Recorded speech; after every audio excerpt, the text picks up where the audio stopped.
That may be the greatest catch I've ever seen in my life. Okay, my dudes, let's dive deep. Let's go to the very end of fantasy drafts. Let's talk about some players that may not even be drafted in your 12-team league this season. Now, of course, we're going to vary it a little bit where, yeah, there are going to be some guys drafted in every draft, but I want to cover some guys that are going to be going at the very end that, I mean, if y'all been coming out to our live streams every night where we're drafting on Underdog Fantasy, use promo code FLOCK, get a free $25, get our 2021 draft guide. I mean, you have seen that I've taken these running backs in a decent amount of drafts, and honestly, I don't plan on stopping anytime soon. A big reason I'm making this video is I kind of hope that they start going a little higher. That way I can draft some other running backs because I don't want them in every single league.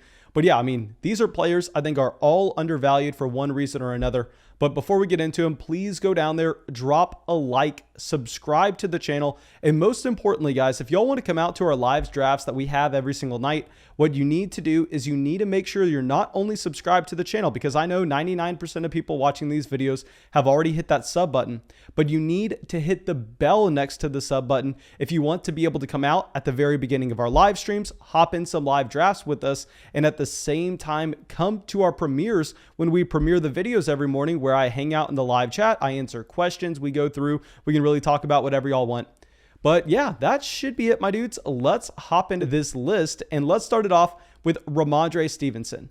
Okay, so here was Stevenson. He's a running back that I didn't necessarily like coming into the NFL. I mean, if we're talking about the pre-NFL draft process, I mean, Stevenson was a player that was a little more so under the radar. I was surprised to see the New England Patriots, I don't want to say reach for him in the 4th round, but they went out of their way. They drafted Stevenson in the 4th, and I really want to dive in to exactly what this means for fantasy football purposes.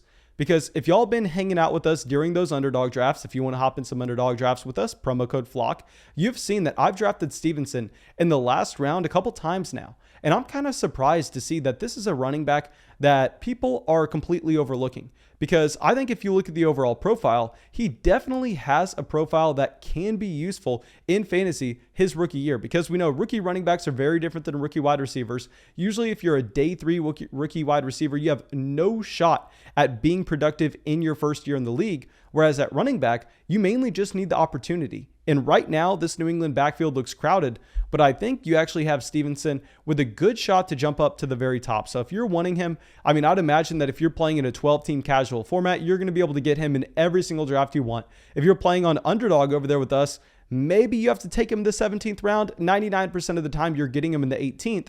And I think if we go through, you look at him, I mean, running backs being drafted ahead of Stevenson right now include Joshua Kelly, Wayne Gallman, Salvin Ahmad, Quadri Allison, Todd Gurley.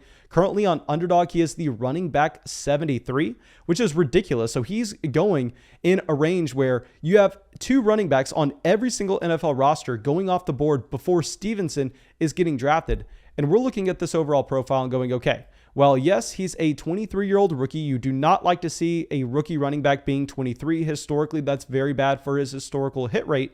And at the same time, he does not meet a very important minimum threshold that we have set for the 40-yard dash. There, he actually only runs a 4.64 40-yard dash. If you followed our 2021 Dynasty Rookie Draft Guide, which is available on Underdog, promo code FLOCK, you're actually going to find that we had Stevenson below the threshold that you need for historical 40-yard dash times translating to productive rookie running backs. What you want to see is at the very minimum a 4.60, which is a very low threshold, to be completely honest. Now, what looks good on the Stevenson profile is the fact that while, yes, he is slow overall, it's because he is just a monstrous running back. This is someone that's 5'11", 231 pounds. And like I said, the New England Patriots took him in the middle of the 4th round. And this was a surprise to many because he was not that productive at Oklahoma, where you pull it up, and in 2019, he actually only had 63 attempts. And I mean, I will point out that in 2019, where he had 63 attempts, this is the last year that Trey Sermon was actually on the team. He took snaps and touches away from Trey Sermon. Trey Sermon ended up transferring the following year. Now, of course, that's because of a couple other things on the roster, but I want to say that Stevenson was a part of that reason. And I know a lot of people like Trey Sermon right now. And in 2020, Stevenson actually takes a pretty jump up. So it's hard to see with the total numbers just because you only see his rush attempts jump up to 101. But what you need to focus in on is the fact that he had 101 rush attempts with only 6 games played. And what is very big, huge for Stevenson, is the fact that he was a running back that in only 6 games played, and you look at the frame and you go, okay, this is someone that at the end of the day is a monster, 5'11", 231 pounds. You're not expecting him to be a good pass catcher out of the backfield. But with Stevenson, he actually averaged 3 receptions a game at Oklahoma, which is 100% noteworthy in trying to see what kind of role he can have in the NFL level. Because if we go down to this depth chart right now, I mean, you actually have Rhamondre Stevenson in the spot where I don't think he's competing with really anybody for a 3-down role on this team. Now, I'll say that there are a couple other running backs on this roster that they have their own little roles, like a Damien Harris is going to be the 1st and 2nd down running back on this team. I mean, that is unquestioned at this point. Damien Harris is going well ahead of Stevenson, as he should be. Damien Harris is the projected starter. But at the end of the day, Harris is not in line to ever see a 3-down role on this team. It doesn't matter what happens. It doesn't matter if James White gets hurt. You actually see Damien Harris in his own profile, where we compare this to Stevenson, where Stevenson's averaged 3 receptions a game in college. And Harris, in his entire NFL career, has 5 total receptions in a total of 12 games. That shows you that this is a running back that's not going to be catching balls out of the backfield. This trend continues if you go back and look at Damien Harris at Alabama, where he actually played more college games than he had college receptions. So Damien Harris, Sony Michel, we know both of those running backs are actually only 1st and 2nd down grinders. Now, I'll also say with Sony Michel, who even knows if he's going to be on the roster this upcoming year? That's uncertain at this point. And then you do have James White still on the team. And James White definitely going to be the thorn in Stevenson's side if Stevenson wants to get usage in the receiving game. But James White had a significant fall off last year. James White, I mean, he had less targets last year than every single year before 2015. So I think that now he's 29 years old. You're going to expect that trend to continue to decline for James White. They go out of their way. They draft Stevenson in the 4th round, which probably means that they have a plan to use him on this team year 1. And obviously, if anything were to happen to Damien Harris, I think Stevenson's the one running back on this team that could jump up to be a 3-down guy. So now let's go to our next running back. This is also going to be someone I've been drafting a lot over there in those underdog drafts.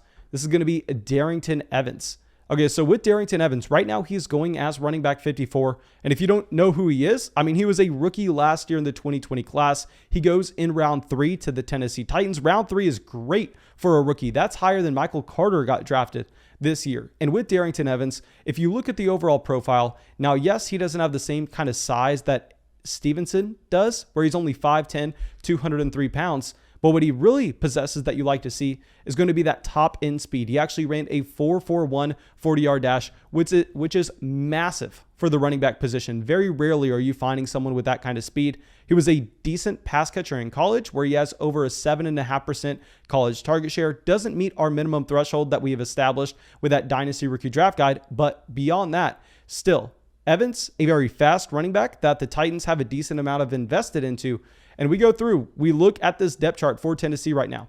They have Jeremy McNichols, but Jeremy McNichols, I mean, I think it's so funny that people are still talking about him as if he would be anything with the Derrick Henry injury. I think the main thing is, if y'all remember, if y'all been playing fantasy football for a very long time, when Jeremy McNichols got drafted way long ago, I mean, this was someone that a lot of people in Dynasty fantasy football in particular, they kind of fell in love with. So I think a lot of people are holding on to that prior evaluation. There's a reason that he's bounced around to like 6 different NFL teams, just going practice squad to practice squad to practice squad. He is literally nothing. He's the same as getting a guy on the street. They bring in Brian Hill, but they really don't give Brian Hill that nice of a contract. Not worried about him whatsoever. So Darrynton Evans is the clear running back 2 on this team. And who is he playing behind, guys? Who is Darrynton Evans going to be the handcuff to? Well, what if I tell you that he's going to be the handcuff to Derrick Henry? And while, yes, Derrick Henry, one of, if not the best running back in the NFL. I mean, this is someone that's going in the first round for a reason. You're never in a million years expecting to be able to start Darrynton Evans in a game where Derrick Henry's healthy.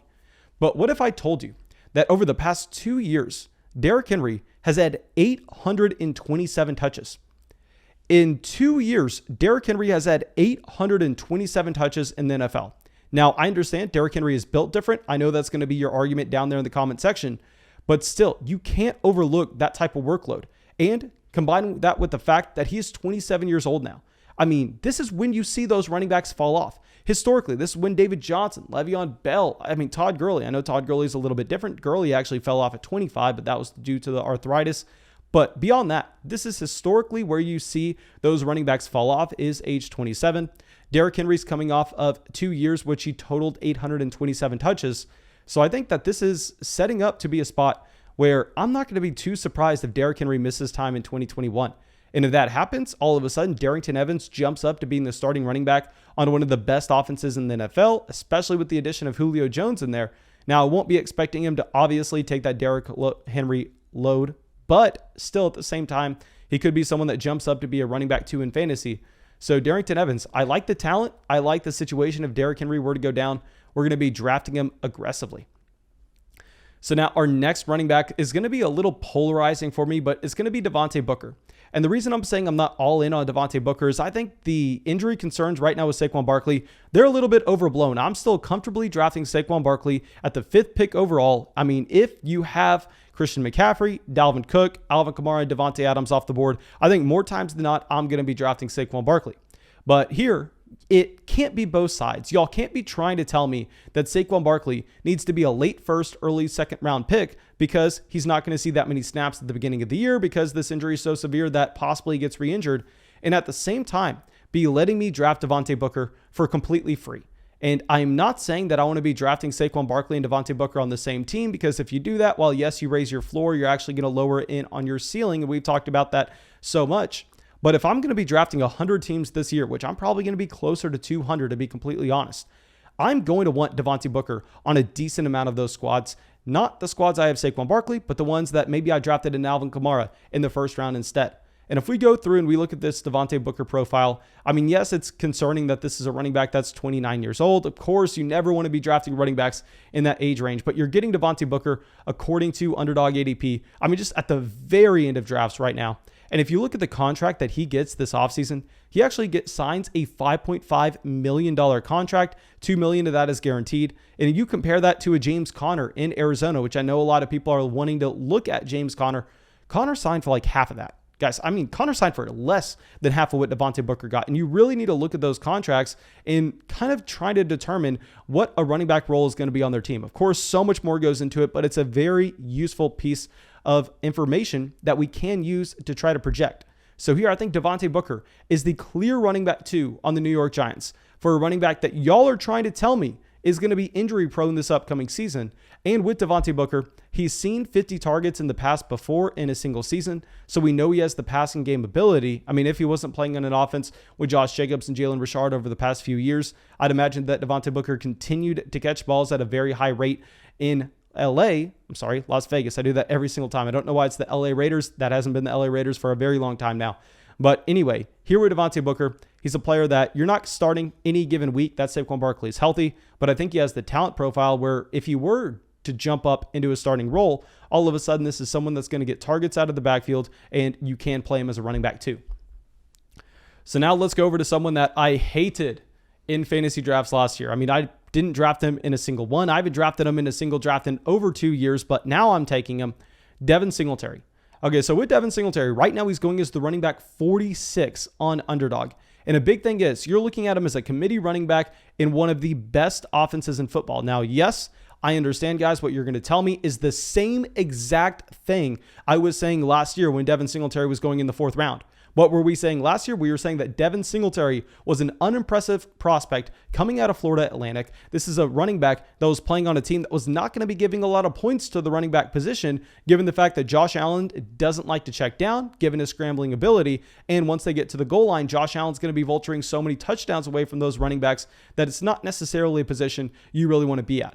But that was when you were having to draft Devin Singletary in the 4th round. Devin Singletary has been in the same exact situation, the same exact talent over the past 3 years, yet all of a sudden, now Devin Singletary in Underdog is currently going close to pick 150. We are consistently drafting him in the 13th, 14th round, and at that price point, I'm completely fine. And let me bring up Devin Singletary's profile real quick, just to be a warning for anybody wanting to raise up the draft price of a Michael Carter, because they are strikingly similar, where Devin Singletary, 5'7", 203 pounds, so a very small running back. In college, not the best pass catcher. That's the difference between him and Michael Carter. And he was also slow coming into the NFL. He does get the team investment going at the beginning of the third round. I would argue that's a very bad draft pick, but that's beyond the point. With Singletary, I think especially in underdog drafts, he is so valuable because he's going to have a role every single week. So in underdog, when you don't have to submit your starting lineup, I mean, Singletary can pop up. He can actually slide into your starting lineup in a random week where you weren't necessarily expecting him to catch 2 long balls and possibly score a touchdown. And what's really useful with Devin Singletary is he's kind of like the Jamal Williams, where if something happens to the other running back in his backfield, in this case, Zach Moss, you're going to be expecting Devin Singletary to all of a sudden become a 3-down running back. And we actually had a 3-week stretch last year where Devin Singletary played without Zach Moss in the lineup.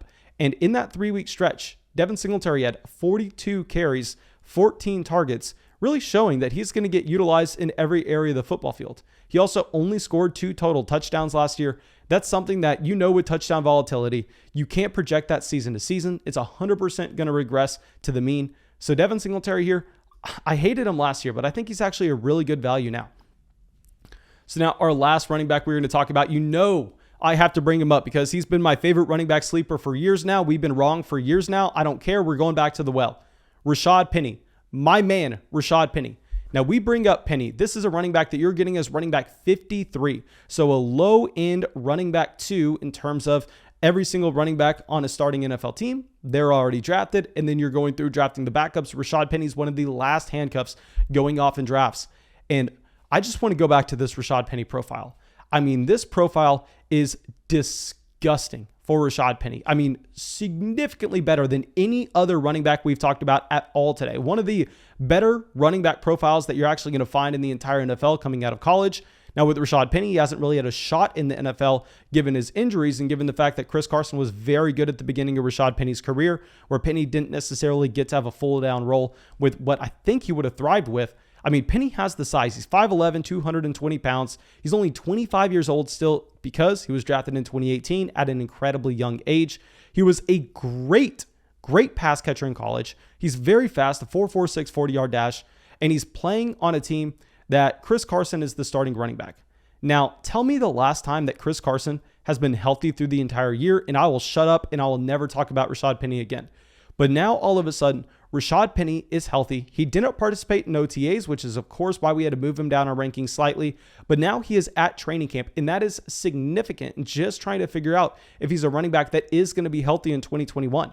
Now, I think Rashaad Penny will be healthy in 2021. I think he's the clear running back 2 in Seattle. Chris Carson possibly misses 4 to 5 weeks. I think Rashaad Penny is not only a running back 2 in fantasy, I think he could be a low-end running back 1 if you look at the fact that he's a very athletic, big-bodied running back that can play on all 3 downs, will be playing on the Seattle Seahawks. Don't talk to me about DJ Dallas. DJ Dallas was a compensatory pick in the 4th round that has never looked good in the NFL. Don't talk to me about Travis Homer. Travis Homer was a late 6th round pick in the NFL draft. Rashaad Penny is the guy you want in this backfield. Go get Rashaad Penny. Now, thank you, my dudes. I really hope y'all enjoyed this video. And of course, if y'all did, go down there, drop a like. But more importantly, subscribe to the channel. Hit the bell next to the subscribe button. That way you can come out. You can hang out with us during the live drafts. You can type in the chat, whatever you want to do. And yeah, that's all I got for you, my dudes. And have a great day. We've gotten a ton of new members joining the flock. Thank you, Grind for Gold, Devin, Bungified, Brian, Brody, Victor, Chris, Grant, Trevor, and David. Thank you, my dudes.